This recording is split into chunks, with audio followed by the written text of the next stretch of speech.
Olá, graça e paz. Mais um episódio do EBcast, nosso episódio de número 2. Aqui, seu irmão na fé, David Brito. E eu, Felipe Lopes, vamos mais uma vez conversar um pouco sobre temas não tão conhecidos. E nesse episódio vamos nos aventurar por um que geralmente ou é evitado ou simplesmente desconhecido, mas com o qual praticamente todos os ouvintes vão acabar identificando algum elemento no seu meio denominacional e até mesmo na sociedade, bairro ou comunidade onde vive. É isso aí, Felipe. Vamos falar um pouco sobre o fenômeno do messianismo, mas sem aqui ser uma pretensa análise sociológica do tema muito aprofundada, já que temos bons autores da sociologia, antropologia e até filosofia que tratam bem desse tema. História também, né? Nas sociedades antigas e atualmente. Claro, sem deixar de lado o paralelo com as escrituras e até mesmo os fenômenos que levaram pessoas como, mesmo contemporâneas a Jesus de Nazaré, também a se declararem como algum tipo de Messias.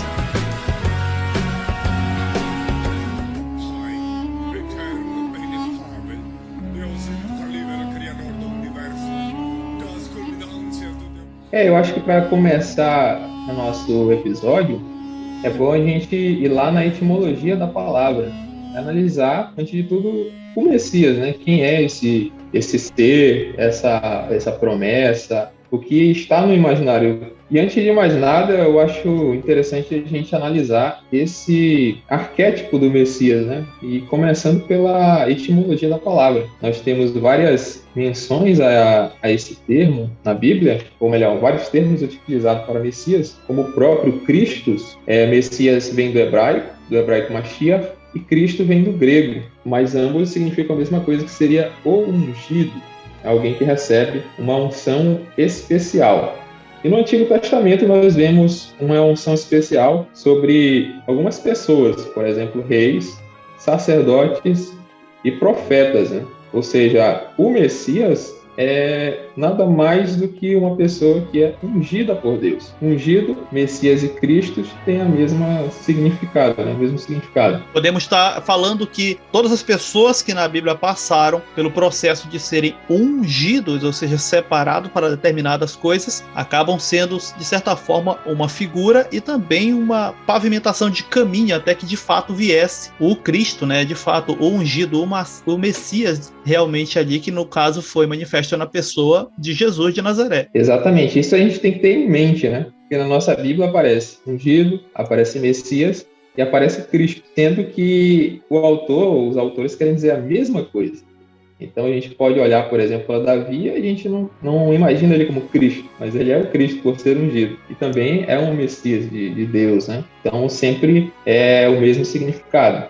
E sobre Davi, acredita-se que a figura do que é esperado ser um Messias está muito inspirada na figura deste rei, que claro, tem a sua historicidade e tem ao redor dele todas as vezes aí vamos dizer assim, um misticismo também em volta dele. Pode-se dizer que ele acaba sendo essa primeira imagem, essa primeira expectativa de que é ser um Messias? Sim, Davi, ele é o grande criador desse misticismo, né, do não toqueis nos meus ungidos, né, no sentido de não vou atentar contra o ungido do Senhor. É o cara que mais respeita essa unção. Começa primeiro em Samuel, né, quando ele vai ungir o rei, ele unge Saul e depois unge Davi. Davi, mesmo sendo ungido, né, no lugar de Saul, ele respeita essa unção, né, como alguém que foi separado, mesmo ele mesmo sendo separado. E aí cria-se toda uma mística em volta de Davi, né, porque Davi acaba se tornando um modelo de rei, de alguém que serve ao Senhor. Nós vemos várias citações no livro dos reis, no livro das crônicas, como os reis sendo comparados a Davi. Nós vemos, por exemplo, tal rei andou nos passos do Senhor como fez Davi,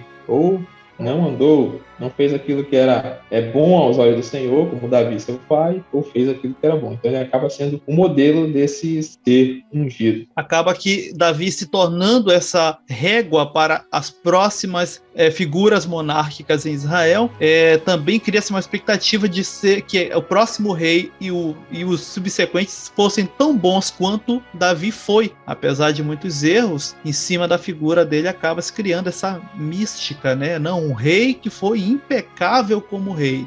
apesar de que as escrituras não lhe escondem os erros. E ele traz todas essas características em sua volta. Ele traz a parte militar, bélica, ele é uma das pessoas que vai expandir o império, né, de Israel, se a gente pode falar assim. Ele vai conquistar os outros povos, ele liberta o povo, e ele traz essa questão religiosa também. Ele organiza toda a religião judaica em volta de um local só, né? Ele escolhe aquela cidade de Jerusalém, ele pista, ele coloca ali a tenda, ele traz de volta todos os símbolos da religiosidade judaica, principalmente a arca, né, a arca da aliança, que é tomada pelos filisteus na época de Samuel, fica na casa de Obed-edom um tempo, depois ele traz para Jerusalém. Então ele centra todo o poder político e religioso, e profético também, né, na questão dos sacerdotes, dos porteiros, tudo em Jerusalém. E ele tem essa aprovação de Deus, né, em todos esses contextos. Embora, como a gente vai citar durante o episódio, nem sempre, ou melhor, quase nunca, o ungido ele tem esse aval que nós achamos que tem nele, né? De um ser ungido, que é impecável, que é inerrante, que não pode ser contestado, e a gente tem que obedecer cegamente. Davi, ele não tem isso e nenhum vai ter. Fica-se uma ideia meio que paralela àquilo que é apresentado nas escrituras, né? Até fazendo aí um link com o nosso primeiro episódio, de que a pessoa que ganha o título de ungido, ela é muito menos, vamos dizer assim, errante do que aquele que não tem tal título, né? E mesmo a própria escrituras, isso aí, é mesmo a escritura afirmando que agora todos foram ungidos com o Espírito, mesmo assim ainda se tem essa ideia de que alguns são mais especiais do que outros, e esses tais especiais, por eles terem esta unção, acabam meio que sendo pessoas que não são incapazes, quando acontece, infelizmente, de sair alguma conversa que se comprova como real de um erro fatal desses homens que levam a alcunha de ungidos. Dificilmente alguém acredita de primeira, a pessoa ela já está totalmente condicionada a acreditar que aquela pessoa não é capaz de tal erro por causa daquilo que ela tem com esse título de ser ungido. Isso, a unção de Deus, ela não abona as falhas e os erros que a pessoa comete. Um dos grandes exemplos de uma pessoa, talvez o mais ungido que a gente vê assim nas escrituras, é o próprio rei Ciro da Pérsia, né? Ele é chamado nas escrituras em Isaías 45 de o ungido. A gente pode até ler aqui. Isaías 45 diz claramente, aqui eu vou ler na minha Bíblia, diz: assim diz o Senhor ao seu ungido, a Ciro, a quem toma pela sua mão direita para abater as nações diante de sua face. Eu soltarei os lombos dos reis para abrir diante dele as portas, e as portas não se fecharão. Então a gente recebe aqui a unção, né? Ciro recebe a unção, e nós vemos a característica de por que ele foi ungido. No próprio texto, ele diz que ele é ungido do Senhor, o objetivo de sua unção, para abater as nações diante de sua face. Ou seja, ninguém que é ungido por Deus, ele é ungido e tem todas as características de santo, ele é inerrante de nenhuma forma, né? Ele é um rei ímpio, ele em nenhum momento ele se converte ao Senhor, ele comete não a grandes atrocidades, porque tem um contexto diferente, né? Ele entra num contexto que basicamente ser entregue o Império Babilônico a ele. Eu não quero entrar numa história muito aprofundada, né? No contexto, mas ele não tem muita guerra, né? Ele não tem muita guerra, muito esforço para derrubar a Babilônia. Muitos dos reinos, eles pela pressão babilônica, que estavam nos seus lombos, né, até o texto diz, né, o lombo dos reis, eles acabam se entregando para Ciro. Eles abrem as portas e deixam o Ciro dominar, por acreditar que ele veio livrar dos lombos de Nabucodonosor, né, da Babilônia, que Nabucodonosor já tinha morrido. Mas a Babilônia era esse cinto, né, que apertava o lombo dos reis. E aí Deus unge a Ciro para libertar esse povo. Mas em nenhum momento ele é santificado, é inerrante, ou é um homem de Deus. Não, ele é só ungido para esse propósito. Aqui, dando praticamente uma prévia daquilo que vamos estar citando aí no final do episódio, a ideia atual, por exemplo, dessa noção de ser ungido, ela foi associada com a noção de ser santo. Acredito eu aqui, e também estou pegando algumas análises de autores que trabalham com a história, a igreja, por exemplo, católica, associa muito essa ideia de um líder, alguém que ocupa uma posição de liderança, geralmente comunitário. Futuramente, geralmente após a morte dessa pessoa, ela assume uma nova identidade, mas como uma pessoa santa, né? Por mais que não tenha sido canonizada oficialmente oficialmente pela igreja, e que nós temos casos aqui no Brasil em que pessoas são considerados santos, né, da igreja, apesar de ainda não ter passado pelo aquele processo de canonização, no caso da Igreja Católica, e isso faz com que associe-se essa pessoa que era separada para aquele trabalho como necessariamente santo e inerrante, se ela tinha propensão a errar, mas não errou, e isso projetando nela um tipo de messianismo mesmo que local, mas messianismo. E uma das características mais marcantes no Messias, ou no messianismo, é a sua conquista militar, né? Uma das coisas que faz com que os judeus rejeitassem Jesus como Messias é que ele não tinha essa pretensão de libertar. Um grande exemplo aí que muita gente dos judeus tinha na mente, né, é o exemplo de Judas o Macabeu, que ele é responsável, né, não só ele, mas os seus, a dinastia ali dos Macabeus, eles são responsáveis por libertar o povo da opressão dos gregos, né, dos Ptolomeus ali. Ele acaba gerando uma dinastia que dura mais ou menos 100 anos até Pompeu invadir a Palestina lá e subjugar todos os povos, mas ele fica nesse momento, né, um momento de auge do orgulho judaico, onde eles se libertam de e eles começam a subjugar os outros povos mais baixos. Tem uma época que eles começam a forçar as pessoas a serem judeus, porque antes eles quase foram proibidos de praticar sua religião, né, de praticar a circuncisão, foram obrigados na época do Antíoco Epifânio, eles sofreram bastante, né, de quase serem extintos, né, a sua religião foi perseguida, e o Antíoco Epifânio vai no templo e oferece o templo a Zeus, e ele acaba pegando um porco, né, que é um animal imundo para o povo judeu, e sacrifica no altar, e é uma coisa assim abominável, né, e os Judas e os Macabeus acabam livrando o povo dessa opressão, e aí ficam, né, poderosos, e na época de Jesus eles esperam esse Messias nesse contexto, né, contexto militar e tal. Praticamente a chamada revolta dos Macabeus, né, centralizada na figura de Judas Macabeu, prepara ele meio que ajuda a ressignificar o conceito até de Messias, preparando o caminho para a expectativa de um Messias que fosse agora não tão como foram outros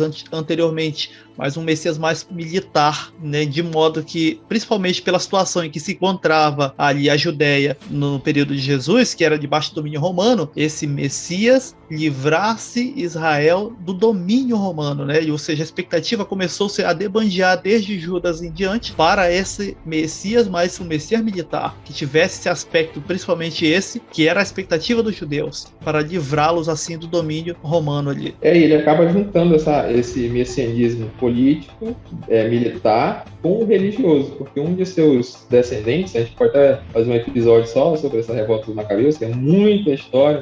É literalmente um Game of Thrones, né? Um passando a perna no outro, derrubando. Mas um dos seus descendentes, ele acaba se tornando sacerdote e líder, assim, supremo. E ele acaba juntando essa figura num cara, num libertador, num cara que vai reinar, num cara que vai trazer de volta o orgulho judaico, unir religião, política e Estado numa pessoa só. Em cima das figuras que nós temos, e nós tivemos muito ali, ainda no período antigo, né, antes de virar para a Idade Média, nós vamos ter vários, inclusive contemporâneo ali ao próprio Jesus, nós temos figuras fora de Israel. Nós não vamos nem aprofundar, mas só citando mais um aqui, né, até fora aí da nossa programação de roteiro, nós temos, por exemplo, Apolônio de Tiana, né, uma figura envolta em várias situações ali, pode ter ocorrido como milagrosas, né, autores vão até dizer que ele chegou a ressuscitar uma garota dos mortos, e enfim, são várias figuras que não se instituíram como exatamente Messias, devido ao termo não ser comum na cultura onde estavam, mas que acabaram ganhando ares de um libertador, né? Alguém que sempre estava trazendo ali uma mensagem nova. Ou seja, Jesus de Nazaré vai trazendo o evangelho, né, vindo do Pai, praticamente disputando com figuras que também tinham essa pincha de Messias, né? Essa expectativa em cima deles também como Messias. Na conversa de Gamaliel, ele até chega a citar, né, uma dessas pessoas que, levantando-se depois com a morte desta pessoa, pessoa, que era também chamado ali o Judas, todo mundo que o seguia, que era discípulo, também desfaleceu, né? E ele não via aquilo acontecendo com os seguidores do Jesus de Nazaré. Ele acaba citando Teudas, né, que juntou ali 400 homens e foi morto, e depois não virou nada, e Judas também, que foi levantado no dia dos alistamentos. Dá a entender que é bem no nascimento de Jesus, ou seja, eles acabam atrapalhando. Quando Jesus aparece, né, ele é manifestado, o povo já está nessa efervescência de procurar o Messias, de achar o Messias, muitos se levantando como o Messias. O próprio João Batista, ele é confundido com o Messias, e o povo está nessa expectativa do Messias. E por um lado é bom, né, porque Jesus vem, de fato ele cumprir as profecias e ser o Messias, mas por outro lado atrapalha porque muita gente está descrente com tudo que ele fez. A gente fica pensando, Jesus, como é que o pessoal pode ser tão incrédulo assim, não, os judeus? Jesus faz vários milagres, Jesus ele cumpre profecias, mas aí é que tá. Na época de Jesus e antes, muita gente se levantava com o Messias, e alguns realizavam milagres até, né? A gente pode duvidar ou dizer que não aconteceu, mas ficava nítido, né? Pode dizer até que Herodes, ele cumpre algumas profecias, ele pode ser o Messias, ele reconstrói o templo, ele basicamente reconstrói, né? Ele dá uma reforma, mas uma reforma da água para o vinho, e é tanto que é chamado de templo de Herodes. E faz muita coisa, e ele acaba sendo rei, né? E pode-se cumprir algumas profecias, né? Então é muita coisa acontecendo no mesmo momento. E isso confunde a cabeça do povo e vai, como eu sempre falo, ressignificando diversas vezes o conceito de ser Messias, de ser este líder, né, que vai estar trazendo a mensagem de Cristo, que anunciava o reino de Deus, acaba disputando lugar com outras mensagens que prometiam até mesmo libertação do domínio ali, no caso temporal, que era o domínio romano. E trazendo essa expectativa messiânica para figuras um pouco mais à frente do nosso tempo, nós vamos ter, por exemplo, já mais próximo de nós, através dos colonizadores ali portugueses, a figura do Dom Sebastião, que traga de Portugal para a região nordeste do Brasil, através, claro, do contato aqui portugueses com o território, estando ainda em processo de colonização. E essa figura, Dom Sebastião, alguém já deve ter ouvido aí na escola, na época do ensino médio, se algum professor citou, ele era um rei ainda no século XVI. Portugal já começa a ter disputas ali com outras potências, né? Começando já a disputar ali com Holanda, Inglaterra, que estavam também tornando-se potências concorrentes, principalmente na área marítima. Esse homem sai de Portugal, Dom Sebastião, o rei. Ele, apesar de ter toda a mística ao redor dele, ele de fato foi uma pessoa, e ele acaba caindo em batalha contra os mouros, né? Era aquela luta desde o século XI de cristãos europeus contra muçulmanos ali na região da África e Oriente Médio. E ele caindo em batalha, nós sabemos muito bem que não havia as informações tão ágeis como no nosso tempo, até a informação atravessar o continente e chegar no reino, no caso ali de Portugal. Muita conversa e informação desencontrada acabou gerando ali a ideia de que não, Dom Sebastião não morreu, ele vai voltar ainda um dia e vai livrar Portugal desses mouros restantes que estão ameaçando o domínio, né, da igreja verdadeira e do cristianismo, e ele vai estar assim levando Portugal novamente, né, a um novo patamar como potência no mundo. Essa expectativa em cima deste rei que voltaria, ela é traga para o Brasil, né, na figura ainda do Dom Sebastião. Lendas locais na região nordeste, por exemplo, chegam a dizer que pessoas viam o Dom Sebastião, um homem andando na praia, aí as pessoas diziam ter visto isso. Então começou-se a formar toda uma ideia ao redor da figura deste homem, e que projetava em pessoas, líderes locais, essa expectativa, né? Vai surgir aí um novo Dom Sebastião da vida, tipo a expectativa que Elias, né, da promessa da volta de Elias, gerou naqueles que viriam. Será que esse é o Elias? Né? Lá em Israel, ali depois que ele subiu e foi assunto ao céu. A gente sabe que o Norte e o Nordeste quase não tem misticismo, né? Infelizmente tem muito. Tudo é visagem, misura, e todo mundo vê uma coisa aparecendo de madrugada, e é cheio de lendas e contos, né? Por um lado é bom que a gente tem uma cultura rica, né? Mas pode-se dizer que a lenda aí do Dom Sebastião, né, que se gera até um movimento praticamente em cima disso, né? E gerou até mesmo aqueles santos novamente informais locais locais em algumas regiões também, certo? E que fazia-se com que o povo criasse expectativa em um rei que viria trazer uma melhora de vida. Sabe-se muito bem, né, pelo que nós temos de documentos históricos, os historiadores exploram bem isso, que a vida na colônia não era como na metrópole, era dura aqui e geralmente de exploração. Quando a família real ela vem para o Brasil, há um fenômeno totalmente diferente das outras metrópoles em relação às colônias, ou seja, os cabeças, né, do reino estavam agora na colônia, e agora o que era colônia passa a ser praticamente a sede, como a metrópole. A ideia, né, de que o rei vindo para o Brasil glamouriza a ideia de que uma liderança com o porte majestático, né, traria benefícios enormes, e a gente sabe muito bem que não trouxe tantos assim, a não ser para a elite, né, de novo gerando e retroalimentando no povo a esperança messiânica de um rei mais justo que viria, enfim.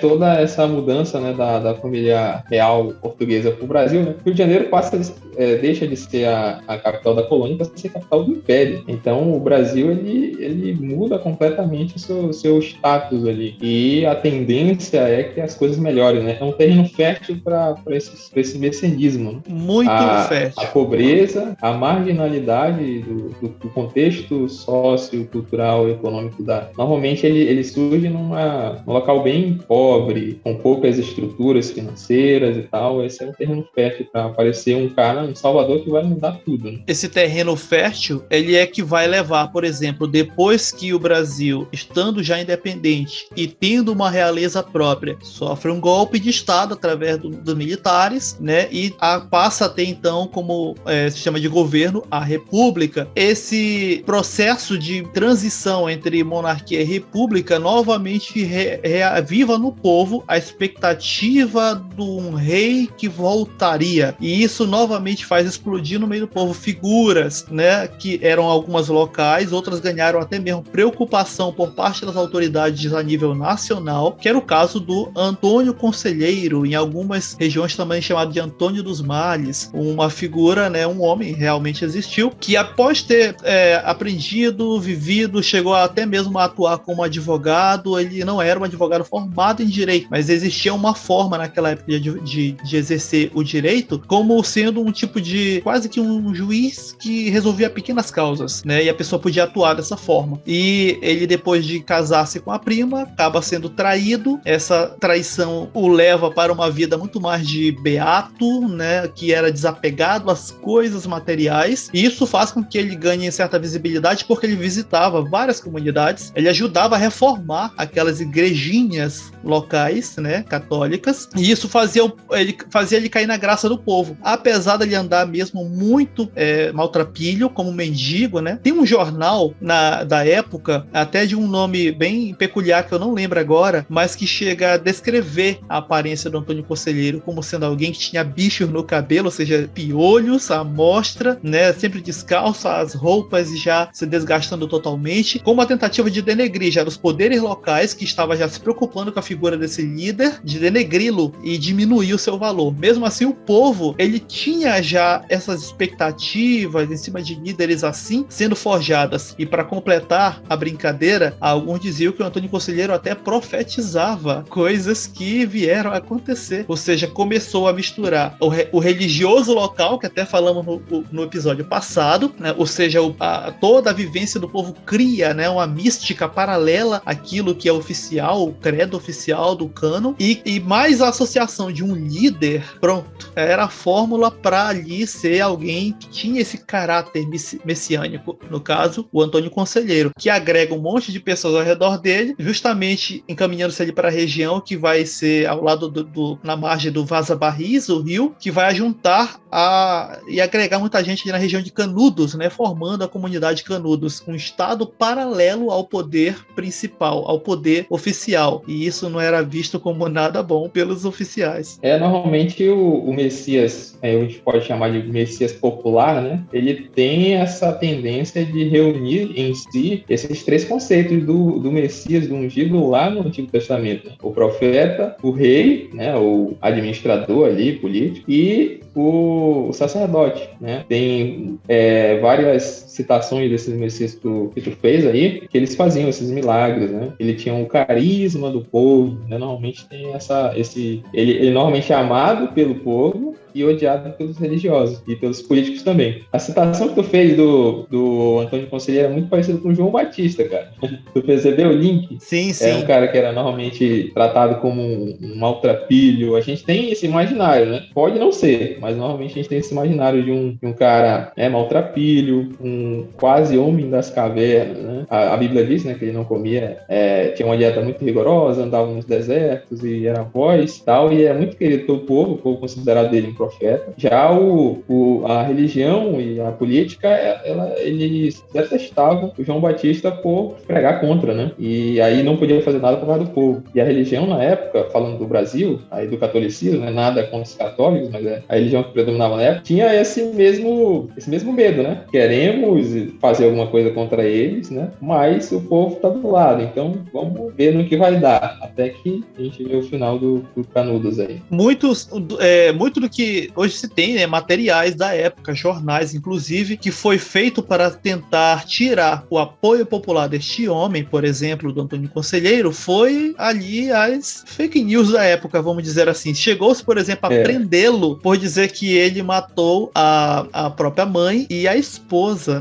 no caso, sendo que a esposa, na verdade, foi embora porque o traiu, né, e a mãe já tinha morrido há muito tempo atrás, até que se comprovou, né, que realmente isso não aconteceu, e ele foi liberto. E a gente sabe muito bem que repreender uma figura popular só vai alimentar no povo ainda muito mais aquilo, tá vendo? Ele realmente é o enviado porque estão batendo nele. E isso, a gente sabe muito bem que isso acontece no líder local, né, no regional e até aquele de nível nacional. Se bater, isso é só jogar lenha na fogueira, na expectativa messiânica. Propaganda gratuita, total. Eu acredito que o Brasil, a partir desses fenômenos históricos, ele vai formando já, inclusive, esse viés que hoje nós temos agora formado através das redes sociais, expressado nas redes sociais. Não importa como você fale de tema tal ou de pessoa X, mal ou ruim, você está falando dela. E isso é propagandear. E as pessoas, infelizmente, não entendem isso. Acho que quanto mais mal eu falar, mais eu vou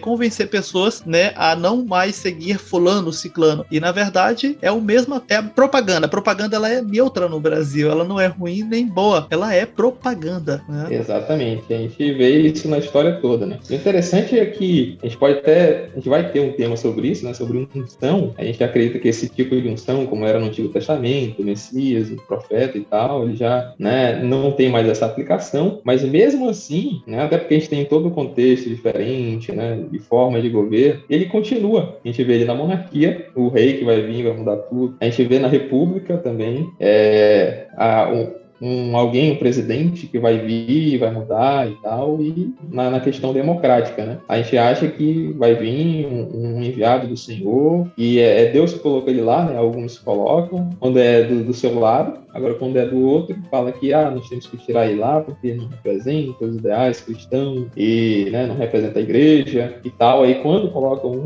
ele fala, Deus que colocou ele lá, nós não podemos fazer nada com ele.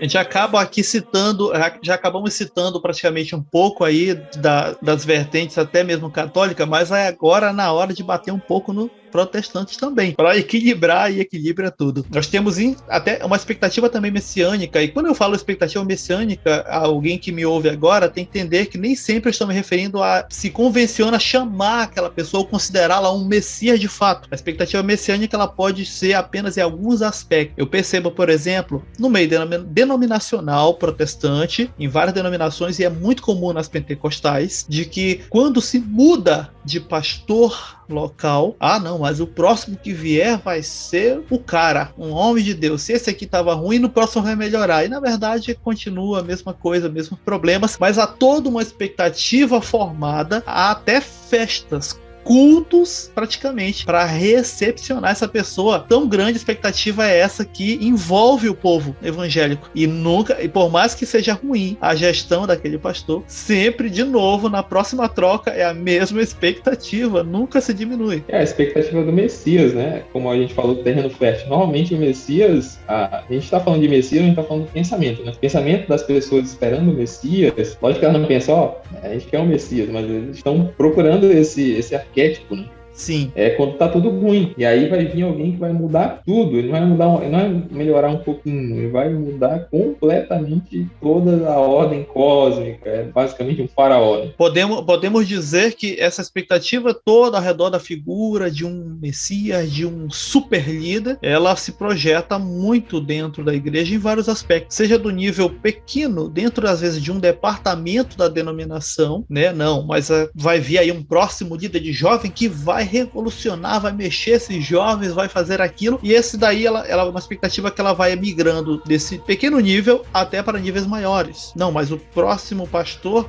que vai vir da igreja vai ser isso e aquilo, e também projeta-se até para níveis maiores. Não, mas o próximo presidente da convenção, esse vai ser o cara. Se o outro não foi, esse vai ser. Ou seja, ela sempre está sendo alimentada, né? A expectativa messiânica que projeta a expectativa em cima desses homens, né? Essas ideias messiânicas, ela é sempre alimentada o tempo todo pelo povo. Tu falou de convenção, lembrei da Convenção da Assembleia de Deus, né? Eu fui assembleando durante muito tempo e se tinha essa ideia, né? Como a gente tem muito claro na mente o Messias, né? A gente também tem, em contrapartida, o anti-Messias, o anticristo, né? Que a gente normalmente fala. Então, numa decisão, seja ela política, eclesiástica, sei lá, escola, faculdade, né? Sempre se cria esse é candidato, é do bem, ele vai melhorar tudo. E tem o outro que é do diabo, que vai piorar tudo. Né? Tá ruim, mas com ele vai piorar e o outro vai melhorar tudo. Então nós temos que nos esforçar, fazer tudo o possível, não só para esse Messias ganhar, mas para o anticristo perder. E aí, se mudar, a gente vê, por exemplo, na Convenção da Assembleia de Deus, né? Foi uma briga gigantesca a ponto de rachar, né? Em 2018, salvo engano, teve a eleição, né, para a presidência da Convenção Geral da Assembleia de Deus. E aí tinha uma velha rixa entre os Câmara e os Bezerra, né? Não colocando juízo de valor, quem está certo e quem está errado, mas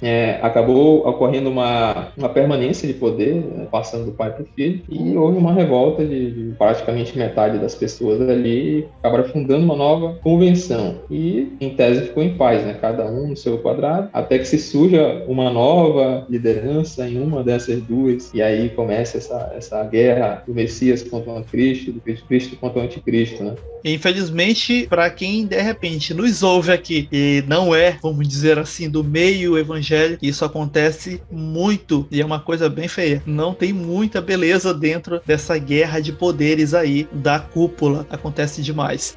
Podemos dizer, Felipe, e passando, né, essa expectativa em cima dos líderes eclesiásticos como pessoas praticamente quase que inerrantes. Não é possível. Se eu, por exemplo, para um irmão um pouco mais leigo, contássemos o que ocorre dentro de uma reunião de convenção, em alguns casos, ele jamais acreditaria. Pulando para trás, diria, não, jamais os homens de Deus brigando. Nunca. Mas infelizmente acontece. Podemos dizer também que a expectativa messiânica, ela é tão grande no meio do cristão que ele já está praticamente extrapolando para fora das denominações, projetando essa expectativa agora nos chamados líderes políticos. Nós temos não só o exemplo a nível nacional, na presidência, mas nós temos exemplo em líderes locais. Há governadores, por exemplo, que por um grupo até massivo no seu estado, são literalmente idolatrados, e se alguém falar mal, nossa, é uma briga muito grande. Tem prefeitos também que a sua cidade o tem como esse líder intocável, com caráter messiânico, como eu sempre falo e reforço, e já falei antes, não é que o povo diz que ele é um Messias, é que praticamente a ideia ao redor daquela pessoa como um líder excepcional projeta nele expectativa messiânica. Exatamente, né? A gente vê porque a gente acaba tratando, né, como brasileiro, tem uma frase, não sei de quem, eu vou só citar uma parte, né, que a gente sempre trata política como se fosse futebol, né, só vou falar essa parte aí, mas fala também sobre futebol como religião, religião como política, completando esse ciclo aí.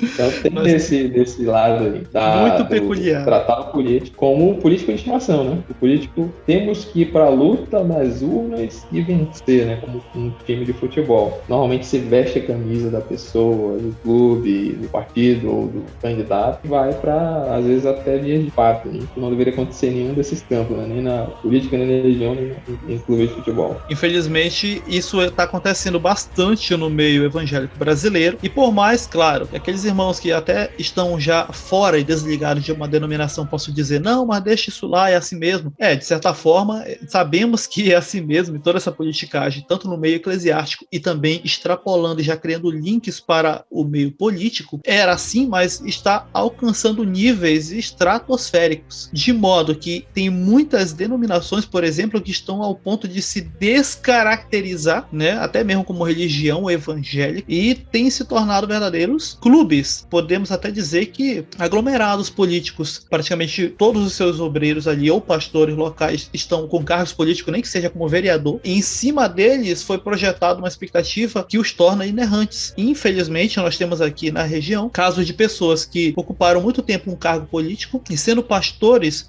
alcunha, né? Não pastoreava nada, na verdade. E sendo pastores, eles acabavam ganhando sempre novamente, porque era o homem de Deus que ia representar, que ia fazer isso e aquilo, mas nunca fazia nada, na verdade. Era simplesmente aquela propaganda que era feita usando essa expectativa que o povo tem brasileiro muito fácil de projetar em alguém a figura do líder excepcional, como eu sempre falo, a expectativa messiânica, e que fazendo assim se elegeu milhares, eu digo milhares porque se for realmente contabilizar Brasil afora, políticos que vão da esfera de vereadores, no caso lideranças municipais, até o nosso Senado, Câmara aí federal, né? E isso é um pouco complicado porque nós não vamos aí com o tempo perceber que tivemos vantagem, por exemplo, nisso, no sentido do evangelho mesmo, daquilo que temos aí como missão, que é levar, né, a mensagem adiante. Simplesmente foi feito em benefício próprio de um grupo específico ou de uma cúpula ali específica. Infelizmente, algumas denominações estão criando, né, os seus próprios projetos de poder, pode dizer assim, né? Infelizmente mesmo. Alguns até quase que o seu próprio partido político, o seu departamento político, né, para colocar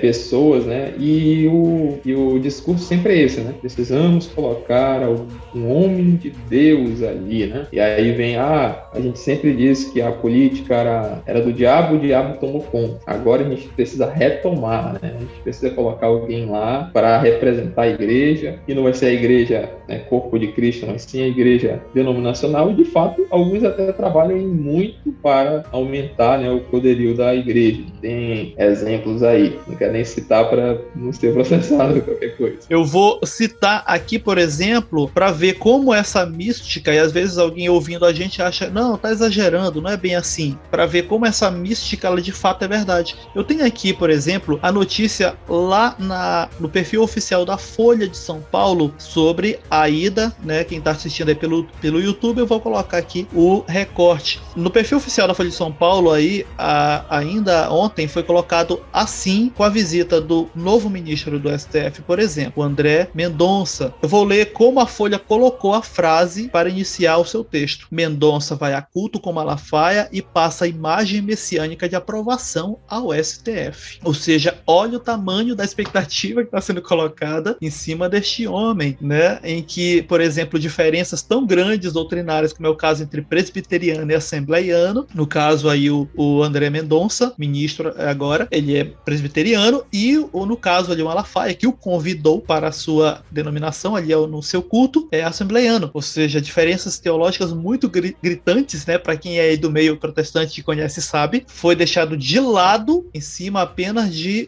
vamos dizer assim, colocar em evidência a figura que este homem agora representa para nós. Com esse exemplo, a gente pode ver que essa expectativa messiânica está em todos os lugares, né? Na parte de pastores, apóstolos, vereadores, ministros e até, sei lá, secretário de saúde. A gente não pode mais nem duvidar da quantidade, né? O brasileiro é assim, né?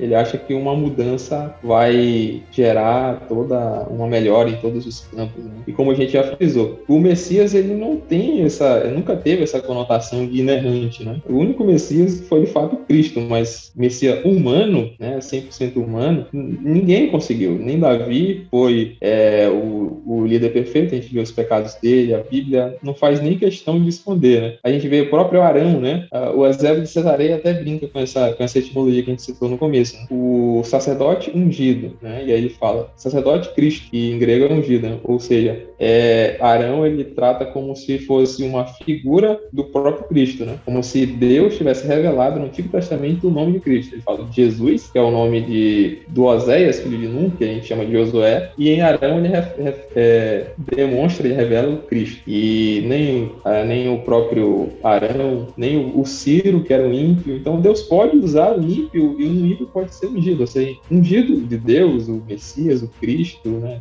A gente não vai usar Cristo, mas o ungido de Deus, ele não deveria ser nada de se espantar, né? Ele não deveria causar nenhum espanto, porque Deus pode usar qualquer pessoa.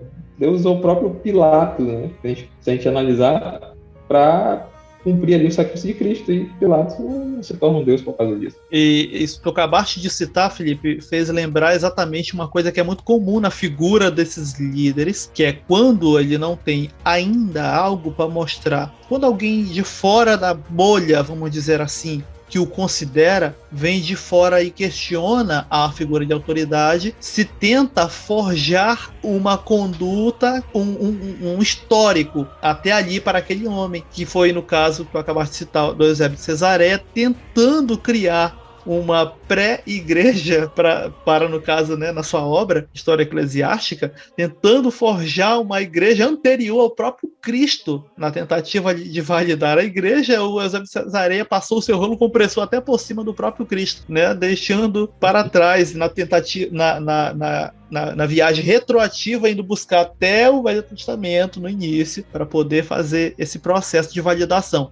Muito comum, inclusive, na figura dos messias, aí, dos líderes, criar isso. Não, ele falou isso no passado, mas por causa disso, daquilo, se tenta, inclusive, né, ajeitar um pouquinho, passar a mão na cabeça dos erros, ali, da pessoa ali, na cabeça dele por causa daqueles erros, para poder se manter a figura que todo mundo tem daquela liderança. Isso acontece, infelizmente, pelo menos aqui minha análise pessoal, porque uma parte da fé mesmo da pessoa, ela já está posta sobre aquela figura, daquela liderança, e uma coisa que ela não quer é tentar desconstruir isso mais. Exatamente. O próprio que a gente citou, o Dom Sebastião, ele foi considerado, né, o cara que ia voltar, ia restabelecer Portugal, né? E ele não era nem um santo, ele era um cara fraudulento, ele não era flor que se cheire. Mas depois ele acabou sendo assim, beatizado. A gente vê em várias figuras históricas. O Brasil é basicamente uma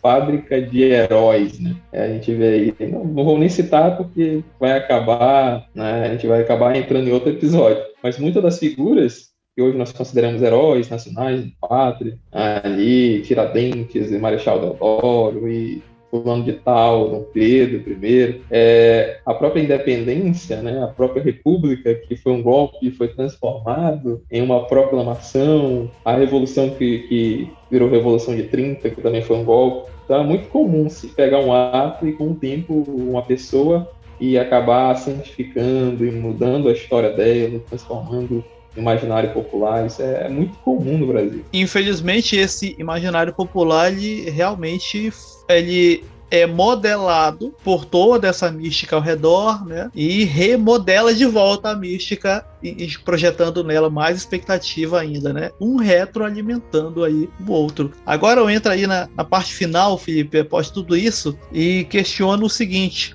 parece isto tudo tá preparando a expectativa nas pessoas mesmo, inclusive, né, alguém pode até achar ofensivo, mas não dá para descartar, inclusive mesmo em evangélicos, daquele que virá, ou seja, isso tudo praticamente pavimenta o caminho para aquele que virá, o homem do pecado, de certa forma, para que um dia alguém olhe para ele, e a gente lendo o texto de Apocalipse até acha um pouco exagerado. Nossa, como é que alguém vai falar um negócio desse? Quando alguém vai olhar e dizer, olha só a besta, como fala bonito. Isso é um Deus que mandaram para nós, como diz um certo senhorzinho aqui. A gente acha até exagerado. Nossa, como é que alguém vai conseguir falar isso para esse cara? Mas nós percebemos agora, né, rapidamente, praticamente só arranhando a superfície desse tema do messianismo, como está se construindo na cabeça de todos, não protestantes, irmãos evangélicos que agora ouvem, não tirem o seu da reta. Está no meio também. Como está se criando praticamente toda uma preparação que psicológica e também espiritual, de certa forma, para a manifestação daquele que ainda virá o homem do pecado, né? Fazendo com que esta pessoa de fato tenha uma aprovação a um nível máximo. Não acredito que vá ser global, mas a um nível máximo de fato. Felipe, que conselho daríamos para o cristão? E eu falo cristão aqui de modo genérico, seja você reformado, pentecostal que está ouvindo, católico até, realmente, o que conselho se daria? Vamos colocar aqui como conselho, né? Uma admoestação para que você não fosse tomado por uma expectativa messiânica ao ponto de começar a projetar em líderes humanos uma expectativa que só a Cristo pertence. Eu acho que o maior conselho que a gente pode dar é entender que o Messias já veio, né? Isso aí é o detalhe mais importante da nossa caminhada cristã.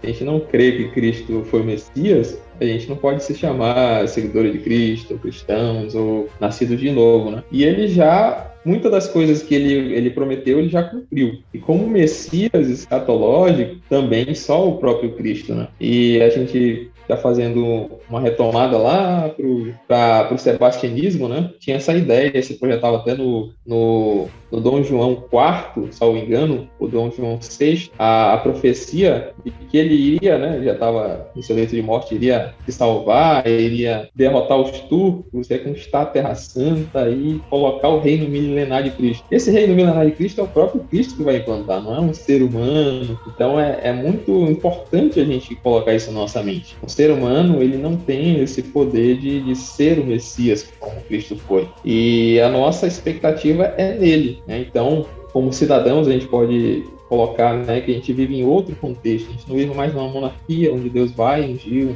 rei e esse rei vai fazer tudo que agrada a Deus. Não. A gente vive numa democracia. Nós somos um país de maioria numérica cristã, né, apesar de ter o cristão não praticante e tal, mas que em momento algum a gente pode ter essa ideia de vamos colocar alguém que foi eleito de Deus. Deus não elege, Deus não tem título de eleitor, né? Deus não vai colocar e escolher por nós, né? Aí temos que colocar nossa mentalidade como cidadão, ter consciência na hora de votar e aguardar essa expectativa do Messias escatológico, e não do Messias que vai reinar nessa terra, um ser humano que não seja o próprio Cristo, né? Seria até uma idolatria. A gente falou aí, quase não arranhou isso, né? É uma grande idolatria, tanto com líderes políticos quanto com líderes eclesiásticos. É isso sempre que eu falo, de modo que os cristãos, com esse exercício de sempre promover expectativa em cima de líderes, sejam eles da denominação a qual você pertence, ou mesmo líderes políticos locais, regionais, nacionais que sejam, temos que ter cuidado, irmãos,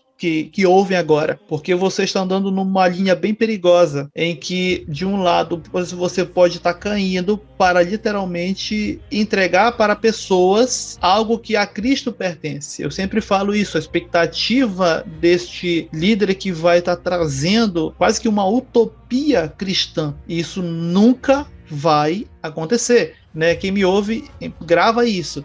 Isso não vai acontecer, porque os cristãos trabalham de forma que o esforço deles, como se isso fosse possível, fosse transformar o mundo para colocar, remodelar esse mundo à imagem e semelhança do que é ser evangélico, falar como evangélico, andar como evangélico, piadinha de evangélico, né? Linguajar igrejolo, né? Benção, fogo, olha só. Não, irmão, isso não vai acontecer. Essa utopia evangélica que foi te vendida, por mais que não de modo direto, mas indireto. E, infelizmente, tem que falar a verdade, te enganaram, meu irmão, te enganaram, isso nunca vai acontecer, até porque o que Cristo vai nos trazer, principalmente no momento em que ele manifestar-se novamente, né, e todo olho o verá, ele mesmo já nos diz, partindo de um ponto em que agora se farão novas todas as coisas. Esquece tentar transformar isso aqui agora. Nós vivemos aqui, não vai, claro, se abandonar-se a si mesmo, é claro, né? Fugir para a mata, para as montanhas. Não é isso. Mas você não pode estar criando expectativas e projetando em homens, de modo que você praticamente está tirando de Cristo, praticamente essa soberania que a ele pertence, é dele, toda essa questão da mudança. Não, porque vai vir um pregador para cá nos Estados Unidos, vai fazer um avivamento nacional. Meu amigo, olha o tamanho da expectativa que você está colocando em cima de um homem, né? Então é muito perigoso isso. Tem que se prestar muita atenção quando a pessoa tem que se policiar realmente, quando se está começando a ter tamanha expectativa em coisas humanas, né? Em esforço humano, em pessoas aí. Então, Felipe, finalizando aí, tratamos aí, nós praticamente, como até em conversa, né, anterior ao episódio, somente jogamos praticamente esse conteúdo aí, esse tema, o messianismo no Brasil, as figuras luso-brasileiras, português brasileiro, que forjaram esse imaginário na cabeça do cristão brasileiro, e pode... Você que de repente viaja bastante, tem a oportunidade, pode conversar com as pessoas. Quanto mais pobre é geralmente a região, ela tem muito mais problemas socioeconômicos, maior é a expectativa dela nos líderes locais, seja naquele líder comunitário, naquele padre local, naquele pastor local. Gente, infelizmente é uma expectativa, né, que parte ali da necessidade dela, né, social, de ter uma esperança a qual se agarrar, mas não é a expectativa que infelizmente leva a Cristo. Pode perguntar, pode pesquisar, e se você também está nessa, né, projetando expectativa em cima de homens, sai dessa, ainda dá tempo de sair, sai dessa. Não foi para isso que o Senhor nos salvou, não foi para isso que a cruz serviu, né? Eu só tenho esse conselho a dar aí aos nossos ouvintes. Amém, né? Nosso Cristo já veio, né? E a nossa missão aqui na Terra é proclamar a sua volta, né? Deixando um recado aí pro pessoal que nos segue, né? Dá aquela força, a gente está começando agora, então cada comentário, cada curtida, quem está ouvindo no Spotify, nos siga. Se inscreva no nosso canal no YouTube, comente, compartilhe, e a gente vai ter aquele incentivo, né? Para continuar produzindo. A gente só arranhou a superfície, né? A gente quer trazer esses temas mais fora da curva mesmo, e a gente ainda tem muito material por aí. Sempre trazendo um conteúdo aí que vai ter uma contextualização aí histórica, né? E também com as escrituras sagradas aí para você. É isso, gente. Até o próximo episódio do nosso EBcast da Escola de Bereia, e nos vemos aí também nos cortes que vão estar sendo publicados também no nosso canal do YouTube. Graça e paz.